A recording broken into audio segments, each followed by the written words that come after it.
Dear ambitious students, I believe that all successful people are the big dreamer. They imagine what their future could be in every aspect of their life and they work hard towards their distant vision. Today we are going to solve another very interesting question which one was appeared in IIT JEE 2017. The question is taken from the chapter Motion of the Rigid Body. Let us read the question. A uniform disk of the mass capital M and the radius capital R is mounted over an axle supported in a frictionless bearing which is free to rotate about its axis. जैसा कि आप देख पा रहे हैं हमारे पास में एक डिस्क है और इस डिस्क की रेडियस कैपिटल आर है, मास एम है और इसको किसी एक्सेल पर सपोर्ट किया जा रहा है। फ्रिक्शनलेस बेयरिंग पर ये सपोर्टेड है।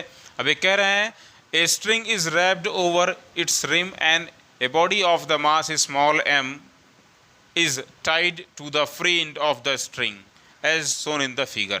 फिगर में देखिए इसके रिम पर स्ट्रिंग को रैप किया गया है और स्ट्रिंग के दूसरे फ्री एंड को एक m मास की बॉडी से अटैच किया जा रहा है। Now see what is the question. If body is released from rest then determine the acceleration of the body. अगर इस बॉडी को रेस्ट से छोड़ दिया जाए तो बताओ बॉडी किस एक्सेलरेशन से नीचे की तरफ आएगी। आप बताओ प्यारे बच्चों, बहुत ध्यान से देखिए। अगर आप ध्यान से देखो तो ये जो स्ट्रिंग है, स्ट्रिंग से बॉडी अटैच है और स्ट्रिंग में क्या होगा? Tension. Tension is a force by which the both ends of a string are being pulled. इस स्ट्रिंग के दोनों एंड्स आपस में खिंचाव को महसूस करेंगे, एक टेंशन को महसूस करेंगे। टेंशन ऊपर की तरफ लग रहा है अगर हम बात करें इस पॉइंट पर, फ्री एंड पर, और इस बॉडी का जो वेट है वो नीचे की तरफ लग रहा है। आप देख पा रहे हो वेट क्या होगा बताएं इस बॉडी का? इस बॉडी का वेट होगा W = mg। अगर बॉडी का मास m है, acceleration due to gravity small g, तो वेट mg होगा नीचे की तरफ। तो इस बॉडी पर दो फोर्स लग रहे हैं, एक तो इसका वेट mg नीचे की तरफ और दूसरा स्ट्रिंग में tension vertically upward. So net accelerating force जो कि डाउनवर्ड है उसको कैसे लिखेंगे? Net accelerating force, net accelerating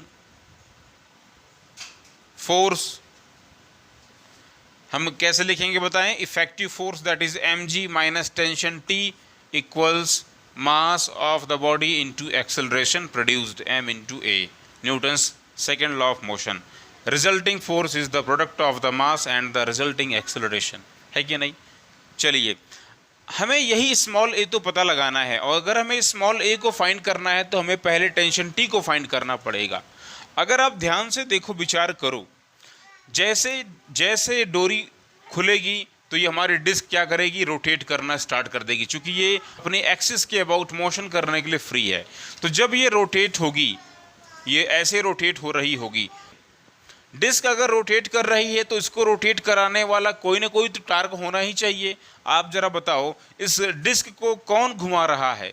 तो आप बोलोगे कि इस डिस्क को यही टेंशन फोर्स T रोटेट करा रहा है कि नहीं? यही टेंशन फोर्स T इसको रोटेट करा रहा है। तो torque applied on the disc to rotate is due to the tension force. So we can write the torque applied on the disc. Torque applied on disc. कितना torque apply होगा बोलोगे? तो बोलोगे फोर्स जो कि यहाँ पे टेंशन है into perpendicular distance from the axis of rotation. देखो फोर्स ऐसे लग रहा है और इसकी डिस्टेंस कितनी है इसके सेंटर से, यानी इसकी एक्सिस से डिस्क की, कैपिटल R। तो टार्क क्या लगेगा? Tau equals T into capital R। फिर जरा ध्यान से देखो, ये डिस्क अपनी एक्सिस के अबाउट रोटेट कर रही है। इसका मतलब डिस्क में जो भी टार्क होगा वो प्रोडक्ट होगा किसका? बोलिए, टाउ इक्वल्स I अल्फा, यानी इस डिस्क का moment of inertia into angular acceleration produced in the disc. Formula होता है, रिलेशन है ये, टाउ इक्वल्स I अल्फा, है कि नहीं? आप कह सकते हो यहाँ से tension force T equals I upon R into alpha. Further जरा ध्यान से देखिएगा, डिस्क का एंगुलर एक्सेलरेशन अल्फा है, मगर लीनियर एक्सेलरेशन क्या बताओ भाई, लीनियर एक्सेलरेशन तो ए ही है। तो भाई एंगुलर एक्सेलरेशन अल्फा को अगर हम लिखना चाहें लीनियर एक्सेलरेशन के फॉर्म में क्या लिखेंगे, alpha equals a upon r. क्यों? क्योंकि ए इक्वल्स क्या होता है, आर इंटू अल्फा, है कि नहीं, वी इक्वल्स आर ओमेगा, वैसे ही A equals R into alpha. Linear acceleration equals radius into angular acceleration. तो इस डिस्क में जो भी एंगुलर एक्सेलरेशन आया है ना, उसको हम लोग कैसे लिखेंगे, स्मॉल ए अपॉन आर। मैं यहाँ पे इसको लिखने भी जा रहा हूँ।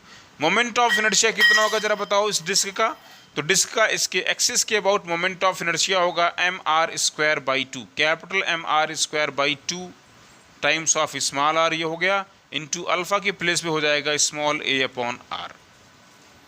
प्यारे बच्चों देखिए ध्यान से, ये स्मॉल आर से ये कैपिटल आर से कैपिटल आर की वन पावर कैंसिल आउट हो जाएगी, दोनों ही पावर कैंसिल हो जाएंगी, और हमें टेंशन की वैल्यू क्या मिल जाएगी, m into small A by two. इस बात को नोट कर लें। तो हमें इस स्ट्रिंग में टेंशन की वैल्यू तो मिल गई। टेंशन की वैल्यू कितनी है, capital M into small A by two, है कि नहीं। इस वैल्यू को लेकर के आइए इसमें रख दीजिए। Now place the value of the tension in the first equation. You will get the value of the linear acceleration by which block is coming down. यहाँ मैं रख रहा हूँ इस वैल्यू को।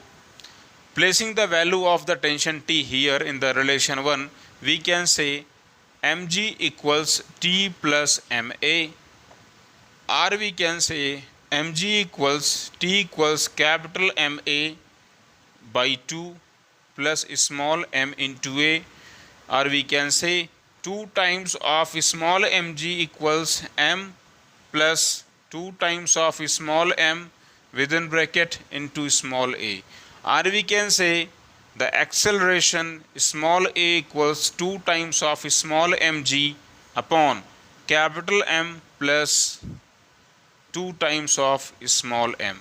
This is the acceleration by which the block of the mass small m is coming down. Please write down. This is the answer, final answer. देखा बच्चों आपने, ये जो ब्लॉक हमारा है ये इसी एक्सेलरेशन के साथ में नीचे की तरफ आ रहा है।